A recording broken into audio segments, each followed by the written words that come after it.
ಜೈ ಭೀಮ್, ಜೈ ಜೈ ಭೀಮ್. ಓಂ ಆದಿ ಜಾಂಬವಂತಾಯ ನಮಃ.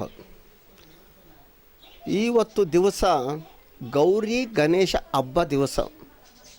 ಗೌರಿ ಗಣೇಶ ಹಬ್ಬ ಅಂದರೆ ಐತಿಹಾಸಿಕ ಹಬ್ಬ. ಐತಿಹಾಸಿಕ ಯಾಕಂದರೆ ಚಿಕ್ಕ ಮಕ್ಕಳಿಂದ ಹಿಡಿದು ದೊಡ್ಡವ್ರ ತನಕ, ದೊಡ್ಡವರು ಕೂಡ ಚಿಕ್ಕ ಮಕ್ಕಳಾಗಿ ಒಂದು ಪ್ರೋತ್ಸಾಹದಿಂದ ಒಂದು ಹಬ್ಬ ಮಾಡೋದು ಯಾವುದಂದರೆ ಗಣೇಶ ಹಬ್ಬ. ಈ ಗಣೇಶ ಹಬ್ಬ ನಮ್ಮ ನಾಡಿನಲ್ಲಿ ಇತಿಹಾಸದಲ್ಲಿ ಮಾಡೋವಂಥ ಹಬ್ಬ. ಇದು ಜನ್ಮದಲ್ಲಿ ಮರೆಯದಂತಹ ಹಬ್ಬ. ಇದು ಈ ಹಬ್ಬದಲ್ಲಿ ಮಾಡೋದು ಏನಕ್ಕಂದರೆ ಇಡೀ ದೇಶವನ್ನು ಸ್ವಚ್ಛವಾಗಿಡಬೇಕು. ಈ ದೇಶದಲ್ಲಿ ನಮ್ಮವರೆಲ್ಲ ಒಂದಾಗಿರಬೇಕು. ಈ ದೇಶದಲ್ಲಿ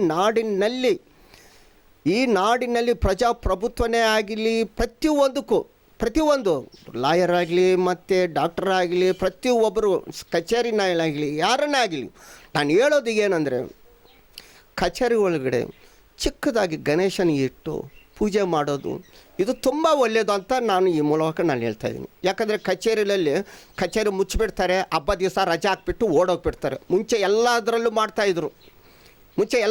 ಮಾಡ್ತಾಯಿದ್ರು. ಎಲ್ಲ ಕಚೇರಿಗಳು ನಾನು ಹೇಳ್ತೇನೆ, central government, state government, BBMP ಎಲ್ಲನಾಗಲಿ 50 ಜನ ಇರೋವಾಗ ಒಂದು ಚಿಕ್ಕದಾಗಿ ಗಣೇಶನ ಇಟ್ಟು ಪೂಜೆ ಮಾಡಿ ಆ ಗಣೇಶ ನಮ್ಮ ಸಮಸ್ತದಲ್ಲೇ ಅಲ್ಲೇ ನೀವು ನೀರು ಹಾಕ್ಬಿಟ್ಟು ಅಲ್ಲೇ ಹಬ್ಬ ಮಾಡಿದ್ರೆ ಅದು ಒಂದು ಕರ್ತವ್ಯ ಅಂತ ನಾನು ಈ ಮೂಲಕ ಹೇಳ್ತಾ ಇದ್ದೀನಿ. ಸೆಂಟ್ರಲ್ ಗೌರ್ಮೆಂಟನ್ನೇ ಆಗಲಿ, ಸ್ಟೇಟ್ ಕಚೇರಿನೇ ಆಗಲಿ, ಸರ್ಕಾರ ಕಚೇರಿನೇ ಆಗಲಿ, ಎಲ್ಲ ಕಚೇರಿಗಳು ನಾನು ಈ ಮೂಲಕ ಹೇಳ್ತಾ ಇದ್ದೀನಿ. ಇದು ಒಂದು ಗೌರಿ ಗಣೇಶ ಹಬ್ಬ ಇವತ್ತು ಮಾಡ್ಬೋದು. ಇವತ್ತು ಹಬ್ಬ ಮಾಡಿ ಗಣೇಶನ ಹಬ್ಬನ ಇಟ್ಬಿಟ್ಟು ಮಾಡಿರಿ, ತುಂಬ ಚೆನ್ನಾಗಿರುತ್ತೆ. ಈ ಹಬ್ಬಗಳಿಗೆ ನಾವು ಮರ್ಯಾದೆ ಕೊಟ್ಟಿಲ್ಲ ಅಂದರೆ ನೀವು ಯಾವ ಹಬ್ಬಕ್ಕೆ ಮರ್ಯಾದೆ ಕೊಡ್ತೀರಾ? ಗೌರಿ ಗಣೇಶ ಹಬ್ಬ ಅನ್ನೋದು ಐತಿಹಾಸಿಕ ಹಬ್ಬ. ಶಿವ ಇಲ್ಲದರೆ ಇರುವೆ ಕೂಡ ಇರೋದಿಲ್ಲ.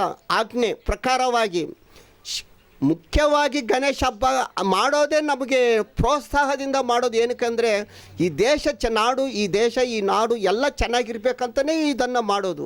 ಇದರಿಂದ ನಮ್ಮ ಊರು ಜನಗಳೆಲ್ಲ ಮಾಡೋದೇ ಅಲ್ಲ, ಕಚೇರಿಗಳಲ್ಲೂ ಕೂಡ ಮಾಡಬೇಕಂತ ಈ ಮೂಲಕವಾಗಿ ನಾನು ಈ ಒಂದು ವಿಶೇಷವಾಗಿ ನಾನು ಹೇಳ್ತಾಯಿದ್ದೀನಿ.